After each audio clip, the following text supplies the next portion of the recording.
Hi ನಮಸ್ತೆ, welcome back to my YouTube channel. ಇವತ್ತಿನ ವಿಡಿಯೋದಲ್ಲಿ ನಾನು ಏನು ತೋರ್ಸೋಕೆ ಹೊರಟಿದ್ದೀನಿ ಅಂದರೆ ಒಂದು ಡೆಮೋ ಎಕ್ಸ್ಪೆರಿಮೆಂಟ್ ಕೊಡ್ತಿದ್ದೀನಿ ನಿಮಗೆ. ಒಂದು ಮಗು ಬರ್ತಾಗಿ 1 to 3 ಮಂತ್ಸ್ವರೆಗೂ ಅವ್ರಿಗೆ ಬ್ಲ್ಯಾಕ್ ಆ್ಯಂಡ್ ವೈಟ್ ಮಾತ್ರ ವಿಷನ್ಸ್ ಕಾಣಿಸುತ್ತೆ, ಬ್ಲ್ಯಾಕ್ ಆ್ಯಂಡ್ ವೈಟ್ ಕಲರ್ ಮಾತ್ರ ಕಾಣಿಸುತ್ತೆ. ನಾವು ತಾಯಂದಿರಾದಂಥವ್ರು ಆ ವಿಷನ್ ಪವರ್ನ ಇಂಪ್ರೂವ್ ಮಾಡಬೇಕು. ಯಾವ ಥರ ಮಾಡಬೇಕು, ಹೇಗೆ ಮಾಡಬೇಕು ಅಂತಂದು ನಾನು ಈ ವಿಡಿಯೋದಲ್ಲಿ ತೋರಿಸ್ತೀನಿ ನಿಮಗೆ. ಒಂದು ಬ್ಲ್ಯಾಕ್ ಆ್ಯಂಡ್ ವೈಟ್ ಇರೋಂಥ ಯಾವುದೇ ಥಿಂಗ್ಸ್ ಇರ್ಬೋದು, ಮಕ್ಕಳಿಗೆ ಇಷ್ಟ ಆಗೋಂಥದ್ದು ಟಾಯ್ಸೇ. ಸೊ ನಾವೊಂದು ಇಲ್ಲಿ ಬ್ಲ್ಯಾಕ್ ಆ್ಯಂಡ್ ವೈಟ್ ಕಲರ್ ಇರುವಂಥ ಪಾಂಡನ ತೊಗೊಂಡಿದ್ದೀನಿ. ನಾನು ಫಸ್ಟು ಆ ಪಾಂಡನ ಅವನ ಕಣ್ಣು ಮುಂದೆ ತೊಗೊಂಡೋಗಿ ಹಿಡಿತೀನಿ. ನೆಕ್ಸ್ಟ್ ಒಂದು ಸೈಡಿಂದ ಲೆಫ್ಟಿಂದ ರೈಟಿಂದ ಲೆಫ್ಟ್ ಈ ಥರ, ಮತ್ತು ಮೇಲೆ ಕೆಳಗಡೆ ಹೀಗೆ ಮೂವ್ ಮಾಡ್ತಾ ಇರ್ತೀನಿ.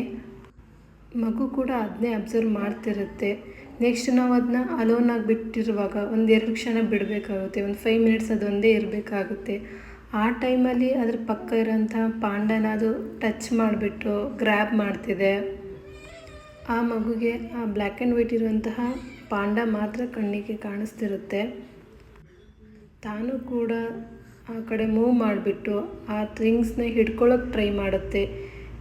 ಈ ಥರ ಮಾಡೋದ್ರಿಂದ ಮಕ್ಕಳ ವಿಷನ್ ಕ್ಲಿಯರ್ ಆಗುತ್ತೆ ಮತ್ತು ತಮ್ಮ ಪಾಡಿಗೆ ತಾವು ಆಟ ಆಡೋದು ಕಲಿಯುತ್ತೆ, ಕೆಲವೊಂದು ಥಿಂಗ್ಸಲ್ಲಿ ಬ್ಯುಸಿ ಆಗೋದನ್ನು ಕಲಿಯುತ್ತೆ. ಇದನ್ನು ನಾನು ಎವ್ರಿ ಡೇ ಮಾಡ್ತಿದ್ದೆ. ಅಪ್ ಟು 4 ಮಂತ್ಸ್ವರೆಗೂ ಮಾಡಿದ್ದೀನಿ. 2 to 3 ಟೈಮ್ಸ್ ಮಾಡ್ತಿದ್ದೆ ಇದೇ ಥರ ಮಗುಗೆ. ಪಾಪು ಕೂಡ ಅಷ್ಟೇ ಚೆನ್ನಾಗಿ ಇದನ್ನ ಎಂಜಾಯ್ ಮಾಡ್ತಿತ್ತು. ಈ ಸ್ಕಿಲ್ಸ್ನ ನೀವು ಅಡಾಪ್ಟ್ ಮಾಡ್ಕೊಳ್ಳಿ.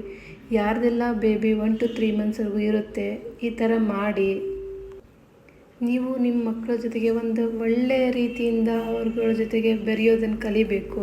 ಅದು ಮಕ್ಕಳಿಗೆ ಹೆಲ್ಪ್ ಆಗ್ತಿರಬೇಕು. ಈ ಸಮಯ ಮತ್ತೆ ತಾಯಿ ಜೀವನದಲ್ಲಿ ಮತ್ತೆ ಬರೋಕ್ಕೆ ಸಾಧ್ಯ ಇಲ್ಲ. ಆ್ಯಕ್ಚುಲಿ ಪೋಸ್ಟ್ ಪಾರ್ಟಮಲ್ಲಿ ತುಂಬ ಸ್ಟ್ರೆಸ್ ಇರುತ್ತೆ, ತುಂಬ ಅಪ್ಸ್ ಆ್ಯಂಡ್ ಡೌನ್ಸ್ ಆಗ್ತಿರುತ್ತೆ, ನಮ್ಮ ಹಾರ್ಮೋನ್ ಇಂಬ್ಯಾಲೆನ್ಸ್ ಆಗ್ತಿರುತ್ತೆ. ಈ ಥರ ನಾವು ಮಕ್ಕಳ ಜೊತೆಗೆ ಕಾಲ ಕಳೆಯೋದ್ರಿಂದ ಸ್ವಲ್ಪ ಎಲ್ಲ ಸ್ಟ್ರೆಸ್ ರಿಮೂವ್ ಆಗುತ್ತೆ. ನಾವು ಮಾಡ್ತಿರೋ ಆ್ಯಕ್ಟಿವಿಟಿಗೆ ಮಗು ರೆಸ್ಪಾಂಡ್ ಮಾಡಿದರೆ ತುಂಬ ಖುಷಿ ಆಗುತ್ತೆ. ನೀವು ಕೂಡ ಇದನ್ನು ಟ್ರೈ ಮಾಡಿ. Thank you for watching. Share and subscribe. Bye.